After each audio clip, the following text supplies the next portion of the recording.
Bonjour, bonjour, chers abonnés sur la chaîne, chers passionnés, amis des oiseaux, des canaris et des chardonnerets. Encore une nouvelle vidéo les amis. Donc cette vidéo elle sera découpée en deux parties. Donc première partie c'est un avancement en fait de ma préparation.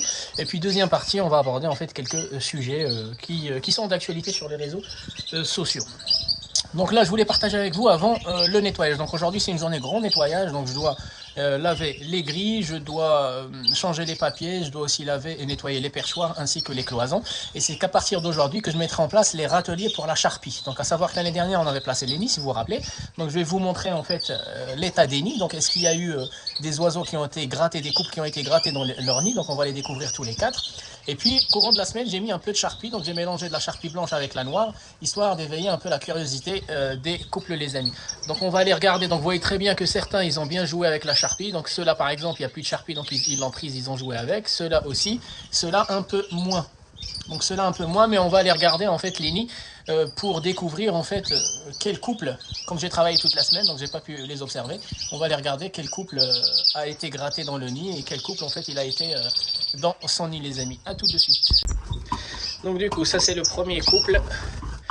Donc ce qu'on voit c'est qu'il y a déjà en fait il y a de la charpie là-dedans et puis je vois que le nid a bien été gratté. Donc vous voyez que le nid n'est pas neuf, il a bien été gratté. Donc ils viennent là-dedans. Le nid a été gratté et puis je trouve ici, voilà, on trouve ici en fait le truc des nids, les fibres du nid. Donc ce couple-là, il va bien dans le nid. Ensuite le deuxième couple c'est pareil, j'ai le même constat. Voilà, donc il a bien été gratté, on voit très bien qu'ils l'ont bien utilisé. Hop. Et puis je vois que la charpie elle est là alors qu'elle était ici là. Voilà, et c'est pareil, on voit les fibres là-bas de l'autre côté. Donc ensuite ici la charpie a bien été utilisée. Je vois aussi là-bas au fond derrière la fibre brune. Donc le nid a bien été gratté. Voilà, donc le nid a bien été gratté. Il y a un peu de fientes, donc ces fientes là je ne vais pas les enlever, mais des fois quand il y a beaucoup de fientes je vais les aspirer. Il y en a deux ou trois. Et ce nid là a bien été gratté. Regardez toute la charpie qu'il y a dans la cage. Il y a même les fibres de coco, ils ont utilisé même la fibre de coco. Donc je vais regarder. Hop. Voilà, donc ce nid là a bien été gratté. Et puis je vois aussi qu'ils ont commencé à mettre la charpie dedans. Voilà, donc j'avais mis un tout petit peu de charpie histoire d'éveiller leur curiosité. Donc aujourd'hui, nettoyage intégral. Et puis je vais mettre en place en fait les râteliers. Et je vais mettre la charpie parce que certaines femelles elles ont déjà démarré la construction du nid les amis. Donc ça fait 4 nids sur 4 qui ont été visités par les couples. Ensuite côté canari, bah, les œufs ça continue. Donc vous voyez des œufs ici, les œufs là. C'est normal, la dernière fois je vous ai expliqué que heureusement la nature elle est comme ça. Voilà, ça permet en fait le trop de protéines. Et il y a une personne qui m'avait posé la question, vous voyez le trop de protéines. Donc là je dois changer en fait le papier. Vous vous rappelez la semaine dernière on avait aspiré et retourné le papier. Cette semaine je dois complètement changer le papier. Donc une personne m'avait posé la question, est-ce que ce trop de protéines et d'humidité en fait il est expulsé toute l'année comme on fait les femelles? En fait non, ce trop de protéines en fait pendant l'année, la période hivernale ou la période de mue, le trop de protéines va se traduire par des complications en fait au niveau des oiseaux, par des maladies, des handicaps, etc. Type la goutte par exemple, type un freinage des reins, des fonctions rénales, etc. Mais là en cette période d'ovulation chez les canarettes, donc les canarettes elles vont ovuler, contrairement aux humains, les femmes elles ovulent tous les mois en fait. Chez les oiseaux, la femelle canarette ou chardonneret, elles vont ovuler qu'à partir en fait du mois de mars. Selon la préparation, selon la durée d'éclairage, les glandes du cerveau qui ont été stimulées ou pas, elle va commencer en fait à ovuler. Cette ovulation, c'est une bonne chose parce qu'elle va expulser le trop de protéines et d'humidité en fait qu'ils ont dans le corps. Donc pour avoir moins de problèmes. Mais ce qui serait bien, c'est que cette ovulation matche bien en fait avec l'arrivée des spermatozoïdes des mâles pour faire des œufs fécondés. Mais comme vous le savez, il est trop tôt pour moi de lancer en fait encore les canaris. Donc je vais encore attendre 1 ou 2 semaines les amis. Donc je vais m'attaquer comment on appelle ça, au nettoyage et puis je vous reprends pour une deuxième partie. On va aborder quelques sujets qui font l'actualité des réseaux sociaux les amis. À tout à l'heure. Donc du coup nous revoilà les amis. Donc après le nettoyage intégral des grilles, des cages, des parois pardon, des perchoirs. Donc là j'ai installé les râteliers. Donc les râteliers c'est les petits supports bournis là. Et puis j'ai mis en fait un tout petit peu, donc je mets petite quantité par petite quantité, histoire qu'ils ne fassent pas trop de gaspillage. Donc encore un autre conseil, vous voyez déjà qu'en haut ils sont partis déjà. Je pense que les premiers qui vont se lancer c'est en haut à droite. En haut à droite, j'ai déjà vu des charpies, en fait, un peu de charpie dans le nid. Après, ça peut être en bas à gauche. Ceux-là aussi, ils ont bien creusé le nid. Donc, qu'est-ce que j'allais dire? En fait, quand vous retrouvez de la charpie sale par terre, en fait, au fond de la cage, ne la remettez pas dans le râtelier. Essayez de la renouveler, de la jeter. Voilà, donc une fois par semaine, jetez votre charpie parce qu'elle a pris beaucoup de poussière, beaucoup de fientes, beaucoup de saleté de nourriture, etc. etc. Il ne faut pas qu'il l'utilise pour le nid parce que plus tard, le nid, bah, en fait, il est fait pour les bébés. Donc sinon, on va ramener beaucoup de bactéries dans le nid. Donc vous voyez, en haut à gauche, ça commence à prendre la charpie. En haut à droite, ça commence à prendre la charpie. Et je pense le bas aussi, ils vont démarrer. Donc maintenant, nous, c'est bon, il n'y a plus de préparation. On laisse les oiseaux décider de quand ils vont démarrer la construction du nid, les amis. Donc pour être tout transparent avec vous, les amis, donc j'ai attrapé les 4 femelles. J'ai regardé en fait l'état de leur cloaque.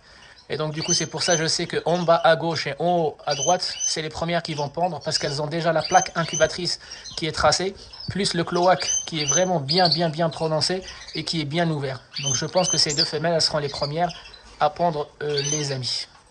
Donc maintenant, on va attaquer la deuxième partie avec 2 sujets qui sont vraiment très intéressants, surtout sur cette période-là de reproduction. Et puis, on va essayer de donner un peu plus d'explications. A tout de suite, les amis. Donc les amis, nous revoilà sur la partie 2 pour aborder 2 sujets, les amis, qui traînent en ce moment sur les réseaux sociaux. Donc j'aimerais juste donner mon avis, on m'a demandé mon avis, donc du coup je vais essayer de donner mon avis, sachant que je n'ai pas eu beaucoup le temps de traiter le premier sujet. Donc je vais juste essayer de répondre avec de la culture générale, un peu des connaissances que j'ai, et avec des hypothèses, les amis. Donc le premier sujet, il s'agit de quoi? Il s'agit en fait de mettre un clou en ferraille, en fer, dans les abreuvoirs des oiseaux. Donc c'est une pratique que j'avais vue il y a plus de 7 ans, 8 ans, chez un Espagnol, un éleveur espagnol, dans le sud de l'Espagne. Et je ne lui ai pas posé la question parce que tout simplement, en fait, je devais faire vite. J'étais juste de passage et je n'avais pas vraiment le temps de lui poser beaucoup de questions, d'aborder en fait tous les sujets que j'avais en tête avec lui. Mais par contre, j'ai revu en fait cette technique sur les réseaux sociaux chez quelques Maghrébins. Et puis aujourd'hui, il y a en fait une boom information sur ce truc-là. En fait, il y a tout le monde qui en parle, etc. Et donc du coup, on m'a demandé en fait mon avis. Donc mettre un clou dans l'abreuvoir, quel est l'intérêt? Est-ce que tu peux nous expliquer scientifiquement ou physiquement ce qui se passe dans les abreuvoirs? Est-ce que c'est une bonne pratique? Est-ce que c'est une mauvaise pratique? Donc premièrement, j'ai posé la question autour de moi. Personne n'a su m'expliquer en fait ce qu'il y a comme bienfait de cette technique-là. Encore une fois, des gens qui ont vu d'autres faire ça, ils les ont copiés, ils les ont refaits sans se poser les questions, etc., etc. Donc moi, quand on m'a envoyé en fait, c'était sur un réseau social, je pense que c'est Facebook, en fait, on m'a envoyé le post. Bon, c'est écrit en arabe, etc. Mais moi, ce que j'ai compris, c'est surtout en fait qu'il y a eu énormément de commentaires concernant ce post-là. Et par contre, les gens, ils se posaient la question, est-ce qu'il y a des bienfaits, ou est-ce qu'il y a de la nuisance en fait en appliquant cette technique? Donc, premièrement, il n'y a que ceux qui l'ont appliqué ou qui l'appliquent qui doivent nous expliquer qu'est-ce qu'ils recherchent à travers cette technique-là. Mais avec un peu de recul, donc encore une fois, c'est une hypothèse. Moi, je pense que ces éleveurs-là, ils veulent rajouter en fait des molécules ou des particules de fer dans l'eau de boisson en fait des oiseaux pour pouvoir en fait aider leurs oiseaux à avoir un bon apport en fait en fer. Et le fer, encore une fois, c'est quelque chose qui est très important dans l'organisme des oiseaux parce qu'en fait c'est lui qui va améliorer la circulation sanguine, c'est lui qui va les hémoglobines. Si vous vous rappelez quand on avait parlé en fait de la vitamine B, de la famille de la vitamine B, la vitamine A, la rétinol, etc. On avait parlé en fait des hémoglobines et ils ont besoin de la molécule de fer pour transporter en fait l'oxygène, pour oxygéner en fait les cellules. Et les gens qui ont des anémies, en fait une anémie, en fait justement ça vient de ce taux de fer qui est trop bas dans leur sang, les amis. Ça, c'est d'un côté. Donc moi, je pense, en voyant ce truc-là, personne n'a su me répondre autour de moi. En fait, je pense que les gens veulent apporter du fer en fait, dans le régime alimentaire de leurs oiseaux en mettant un clou dans la boisson. Ce qui est vraiment une mauvaise idée. Et en regardant un petit peu ce qui se passe en fait sur Internet, etc., je me suis rendu compte qu'avant, les agriculteurs, en fait, pour rendre leurs terres fertiles, en fait, ils utilisaient des engrais. Mais avant les engrais, en fait, une des techniques, c'était de jeter la ferraille sur leurs terres qui étaient pauvres en fer pour pouvoir en fait l'enrichir et la rendre un peu plus fertile. Donc les agriculteurs utilisaient cette méthode-là. Donc soit en dessous de chaque arbre, ils venaient clouer en fait un gros clou en fait en bas. En fait, ça permettait en fait au fer de se dégrader doucement et donc libérer des molécules de fer pour l'arbre. Ou soit en fait sur un gros terrain, en fait, ils jetaient en fait toute la ferraille et avec le temps, elle se dégradait. La pluie, en fait, elle se dégradait. pour se répandre en fait sur leur terre, et ils pensaient que maintenant avec l'apport en fer, leur terre était riche. Ça c'était bien avant les engrais, les amis. Mais la science, encore une fois, et la technologie, ils ont démontré que ces agriculteurs, en fait, quand ils utilisaient cette technique-là, ils faisaient plus de mal à leur terre et à leurs plantes, à leurs arbres, en fait, à leur implantation, en fait, qu'autre chose. Pourquoi? Parce que quand on utilise de la ferraille dans un milieu humide, la pluie, le temps qui est humide, etc., etc., en fait, ce ne sont pas les molécules de fer qui vont se dégrader, qui vont se répandre en fait dans la terre, mais c'est une mutation combinée, c'est une molécule combinée, c'est-à-dire c'est l'oxyde de fer. Donc dit en langage populaire, c'est la rouille. Donc la rouille, la couleur en fait, le fer, quand il est couvert en fait d'une couche un peu orangée, en fait, c'est l'oxyde de fer. Et l'oxyde de fer, c'est contrairement au fer, il est très toxique. Donc lui, il est vraiment toxique, il bouche, en fait, c'est un poison pour l'organisme, c'est un poison pour les plantes, c'est un poison pour la terre et c'est un poison aussi pour nos oiseaux. Donc mettre un bout de ferraille dans l'eau, en fait, on ne libère pas les molécules de fer, mais on va libérer des molécules d'oxyde de fer qui, elles vont jouer un rôle vraiment inverse des molécules de fer. Et donc du coup, ils vont intoxiquer leurs oiseaux plutôt que renforcer en fait leur régime alimentaire en fer qui est important. Par contre, chez les oiseaux, encore une fois, les oiseaux, ils peuvent vite tomber malades avec le foie. La maladie du foie, là, on a fait une vidéo de 1 heure concernant les maladies au pluriel du foie. Et parmi les maladies du foie, c'est quand le foie, il stocke trop de substances, trop de molécules dans le fer. Donc attention, le fer, il y en a besoin juste un tout petit peu pour les oiseaux, même pour nous les humains, parce que si on en prend beaucoup, en fait, ça sera stocké dans le foie. Et quand le foie, il est trop chargé, ben, en fait, il va ralentir en fait la purification du sang, et donc on aura de plus en plus en fait un sang qui est chargé en toxines. En fait, il est juste pas bien purifié parce que il est un peu alourdi avec ces molécules de foie, le gras, etc., etc. Donc il faut faire attention, le fer c'est important, par contre il faut vraiment maîtriser les doses, il ne faut pas trop en donner parce que ça va boucher en fait le foie des oiseaux. Deuxième truc, c'est quand on applique un morceau de ferraille dans l'eau, dans un milieu humide, ce ne sont pas les molécules de fer qu'on offre en fait à nos oiseaux, mais c'est plutôt en fait un venin, c'est l'oxyde de fer qui est vraiment très toxique. Et encore une fois, l'oxyde de fer, la rouille, c'est quoi? En fait, le corps de l'oiseau, c'est un clou. Le corps de l'oiseau, il a besoin d'être entretenu. Un clou, il a besoin d'être entretenu.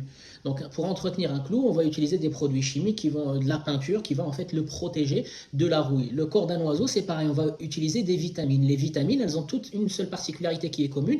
Elles sont toutes antioxydantes. Et pourquoi on utilise le mot oxydation chez les oiseaux, chez les humains, pareil que chez les métaux? Parce que justement, les vitamines vont éviter en fait aux cellules du corps et aux organes du corps en fait de s'oxyder. Donc elles vont entretenir en fait le corps de l'oiseau et les cellules des oiseaux. Donc encore une fois, le fer quand il rouille, c'est comme des cellules qui vont rouiller. En fait, l'oxyde de fer, il va faire rouiller, il va tuer des cellules et il va abîmer des organes. Et contrairement en fait aux vitamines, les vitamines, elles sont toutes antioxydantes et c'est ce qu'il faut donner. Donc si vous voulez prendre soin de vos oiseaux pour régénérer les cellules, pour recicatriser par exemple les blessures, etc., etc., plutôt les vitamines, penchez sur les vitamines et laissez en fait tout ce qui est oligo-éléments, tout ce qui est métaux, laissez-les de côté parce qu'en fait, comme je vous l'ai expliqué dans une vidéo technique, tout ce qui est minéraux, oligo-éléments, métaux, etc., c'est hyper dangereux. Si on surdose, c'est fatal pour les oiseaux, les amis. En plus de ça, la technique, pour moi, donc moi je comprends juste, c'est pour libérer des molécules ou des particules de fer dans l'eau. Pour moi, c'est une mauvaise technique parce que ils se sont pas renseignés, c'est pas le fer qui se libère, mais c'est de la rouille.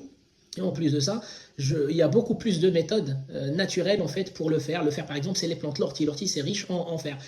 Vous avez énormément d'aliments naturels qui poussent dans la nature ou qu'on peut trouver facilement dans les supermarchés qui sont riches en fer à offrir à vos oiseaux en toute sécurité plutôt que d'utiliser en fait ces méthodes archaïques mais qui étaient basées sur des mauvaises notions et sur l'information, le contraire de l'information. À l'époque, il n'y avait pas les moyens il n'y avait pas les réseaux sociaux, il n'y avait pas les moyens d'information, il n'y avait pas les campagnes de sensibilisation, etc.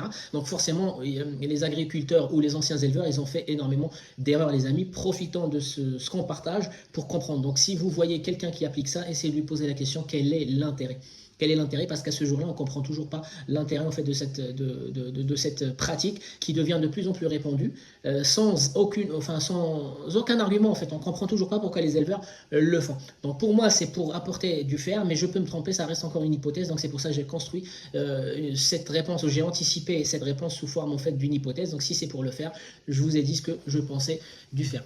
Deuxième sujet, on dit en fait les oiseaux qui sont dans les élevages en captivité, à l'abri de la lumière naturelle, ils sont en carence en fait de vitamine D3. C'est fou.